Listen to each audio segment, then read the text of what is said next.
morning. I'm pleased to welcome you here today on behalf of the United States District Court. We extend our thanks to the Indianapolis Motor Speedway for hosting today's naturalization ceremony. Congratulations to all of today's citizenship candidates for making it through the naturalization process and becoming United States citizens. Before we begin today's ceremony, I have a few brief announcements for our citizenship candidates. You should have received a white envelope at check-in containing important information on next steps after today's ceremony, such as updating your Social Security record and your application form to apply for a United States passport. The passport form is provided for your convenience. Once filled out, you can submit the form at your local post office for processing. You also received a voter registration form on your chair. You can complete this at your convenience and mail it to the address on the back of the form, or you can also submit this online. Please note that there are several media outlets present for today's ceremony, and you may also see USCIS personnel taking photos during the program. At the end of the ceremony, please remain in your seats. You will be called forward at that time to receive your certificates of naturalization. We will open court in just one moment. Thank you.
All rise. The United States District Court for the Southern District of Indiana is now in session. Chief Judge Tanya Walton Pratt presiding. Good morning, everyone. You may be seated. Welcome to this very special naturalization ceremony. My name is Tanya Walton Pratt, and I am the Chief Judge of the United States District Court for the Southern District of Indiana. I am honored to have the opportunity to preside over today's naturalization ceremony that is being held for the first time at this spectacular location on this beautiful day at the Indianapolis Motor Speedway. Ladies and gentlemen, your citizenship is so important to the court. It is important to us as it is to you and your families.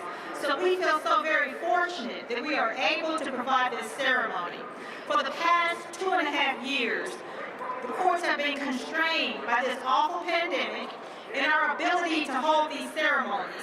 When the pandemic first forced courthouses to limit access to the general public, one of the first events necessarily canceled were the ceremonies for naturalization of United States citizens.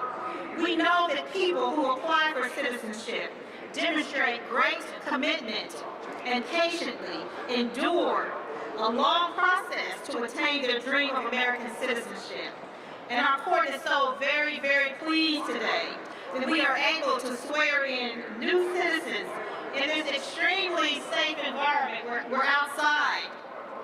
And so we're extremely grateful that the Indianapolis Motor Speedway has offered this venue. A venue that is deeply entrenched in an American tradition, and that is the tradition of auto racing.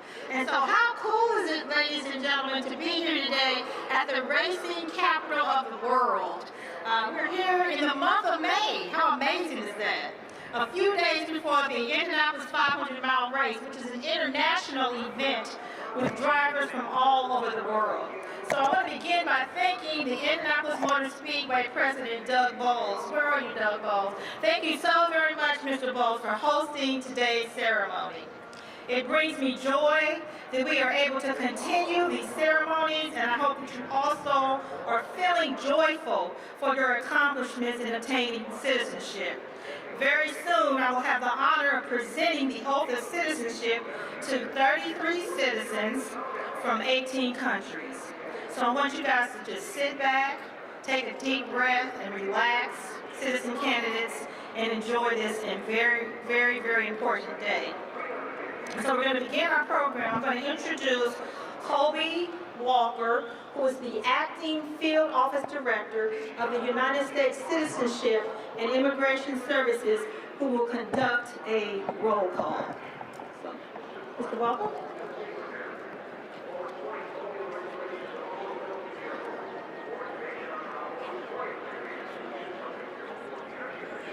Thank you, Your Honor. So I have a list of countries, and these are important countries. These are your countries of former nationality. So when you hear your country of former nationality called, if you would all please rise. Or if you, please rise. Benin, Burma, perfect. China,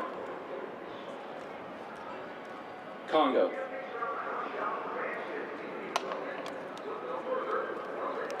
Cuba, Egypt, El Salvador, Haiti,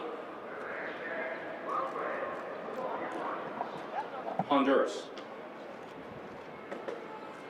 India, Iraq,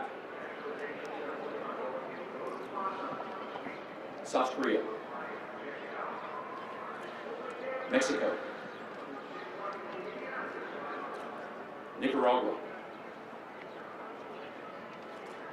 Nigeria, Pakistan, the Philippines, Taiwan. Thank you, Your Honor.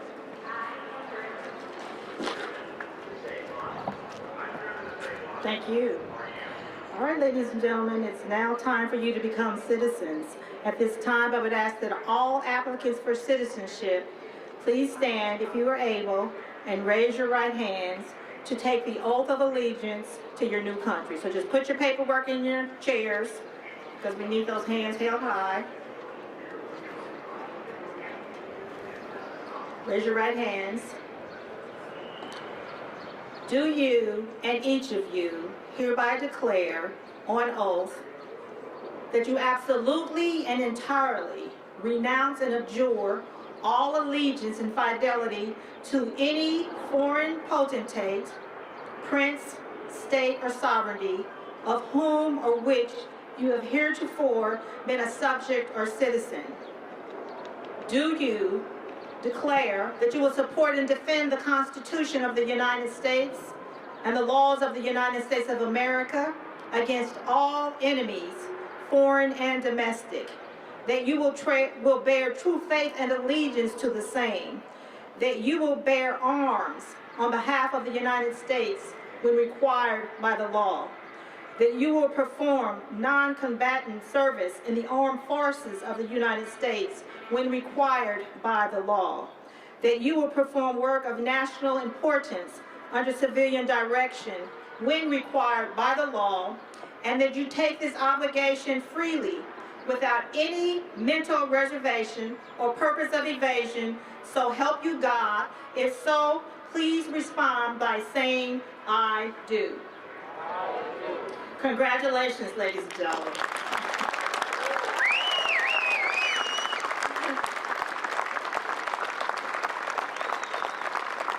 I heartily congratulate and welcome each of you as our newest countrymen and women, and I want you to remain standing as we pledge allegiance to the United States of America.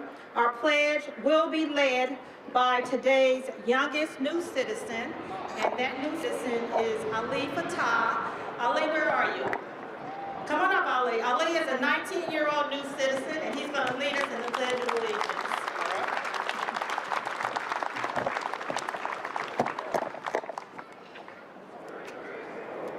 Hello, my name is Ali Fatah. I am from Iran.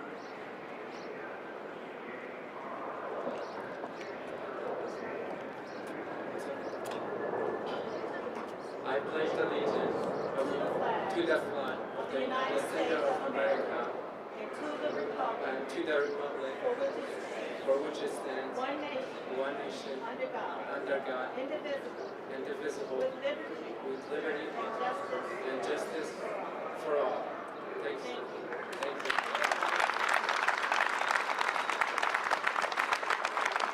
All right, you may be seated, everyone. Please be seated.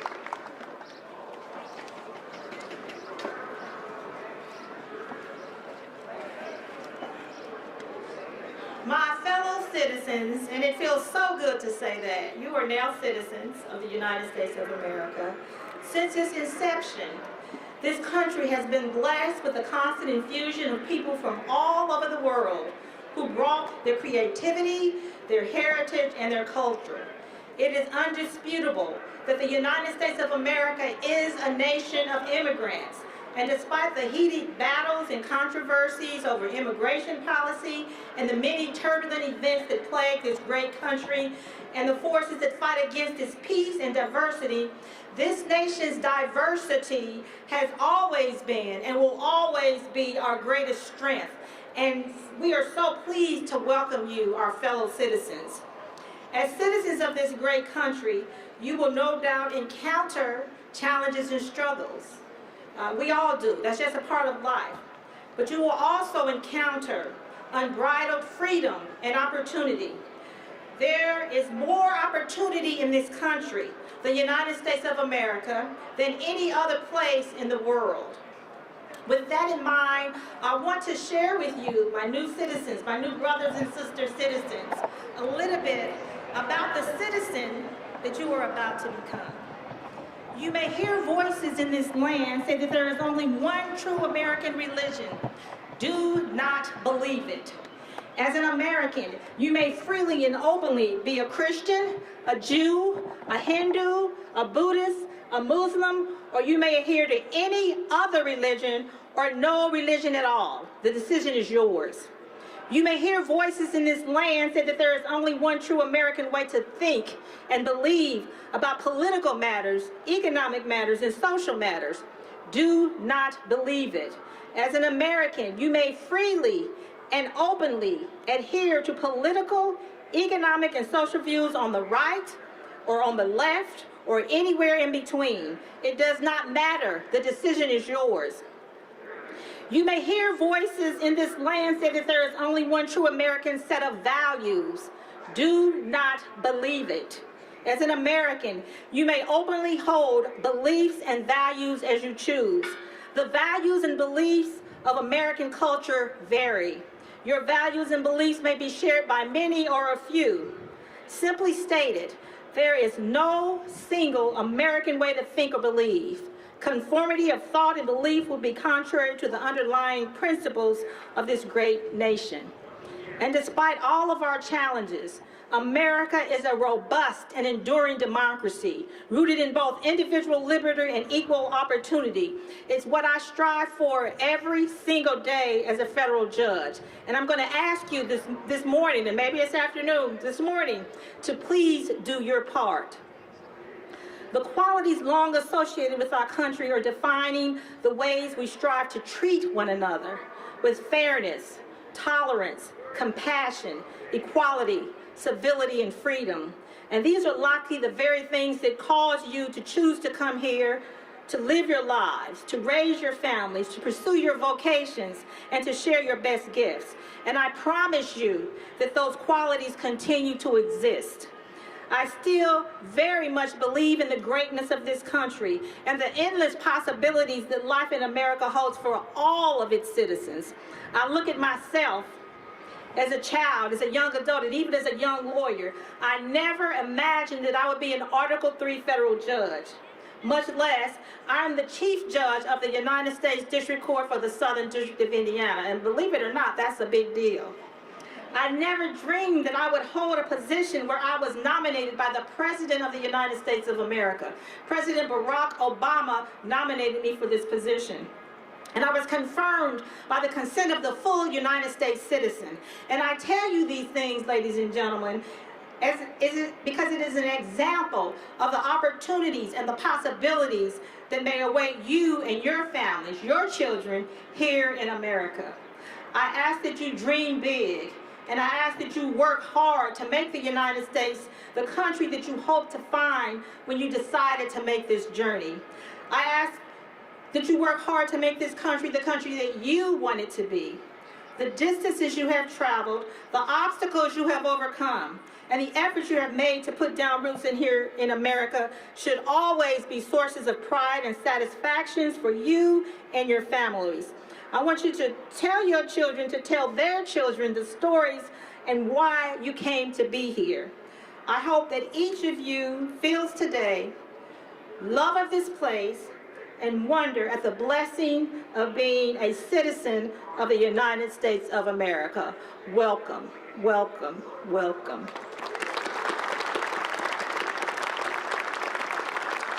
All right, we're now going to hear remarks from Doug Bowles, who is the president of the Indianapolis Motor Speedway. Mr. Bowles.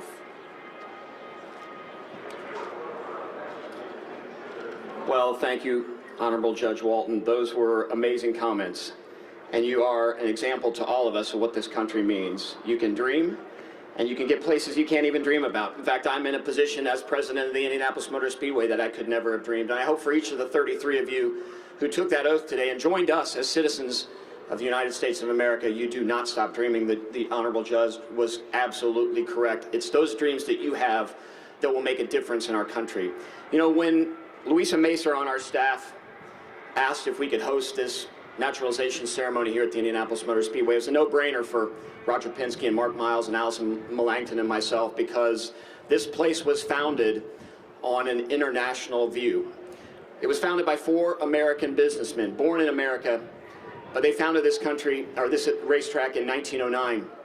Our first race here was a 5-mile race on August 19th, 1909, won by a man born in Austria named Louis Switzer, who became a naturalized citizen in 1919. So back to the beginning of the Indianapolis Motor Speedway, this is what it's all about. When we had our first Indianapolis 500 in 1911, it wasn't called the Indianapolis 500, it was called an international sweepstakes, because this small state in the middle of this country with no ocean and no mountains that a lot of people had never heard of wanted to be a place where we brought everybody together to show that what they could do as a human gathering and test their wares, race cars, race drivers here at the Indianapolis Motor Speedway.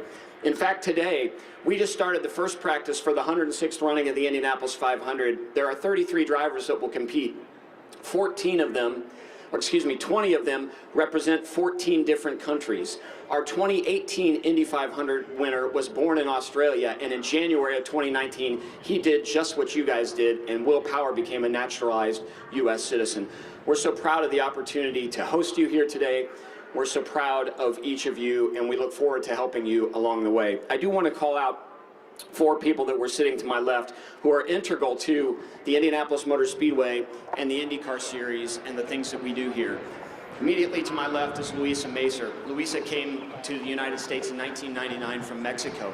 Her family naturalized. She was the last of her family to do so in September of 2020. Luisa runs our community outreach and fan engagement. She is an amazing leader in this community. And frankly, this event does not happen without Luisa. Luisa, thank you so much for joining us.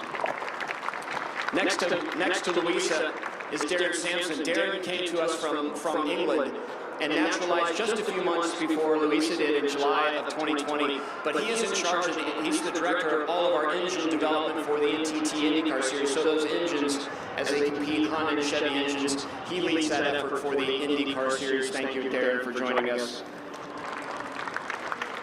Next to Darren is Lena Hacker. Lena comes to us from Ukraine, where she met her soon-to-be husband in 2012. She came here in 2013 and has been a naturalized citizen since 2017. She's a senior accountant on our team. She helps us continue to keep this business moving. Thank you for joining us today. And on the end, Kenya Santiago, very, very proud Mexican heritage. She's on our client services team. She works with all of our clients. She's about to become a U.S. citizen, a few steps behind you, but she will take her oath on May 26th, just a few days before the 106th running of the Indianapolis 500. So it's not just you all, and it's not just the race car drivers, but even inside the walls of the 200-plus employees that work for the Indianapolis Motor Speedway and the NTT IndyCar Series, we welcome you all.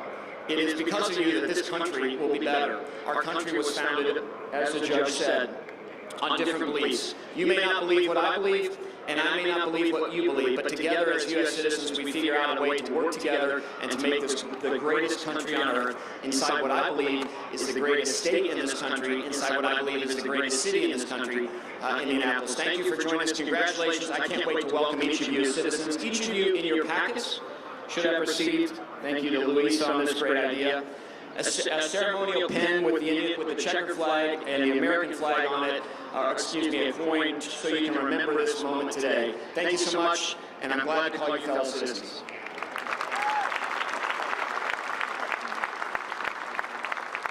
Thank you, Mr. Bowles. It's my understanding that the Speedway has some wonderful things planned for these 33 new citizens, so you guys are very lucky to have come in today. So I'm really proud and happy for you. My fellow citizens, what a lovely ceremony. I want you guys to do one thing for me. I want everyone to please register to vote, and I want everyone to vote. We have fought really hard in this country so that every American citizen has that right, so please vote. This is one of the responsibilities that you must assume with your new citizenship. I want you to assume your new citizenship with vigor and compassion. I want you to join the struggle, because sometimes it's a struggle. Join the struggle to make this country as good and kind and welcoming as you imagine. You are now part of this great nation. We ask only that you love America, cherish her, honor her, protect her, embrace her, salute her, and hold her dear. This concludes today's program. May God bless each of you, and may God bless America. And we are adjourned.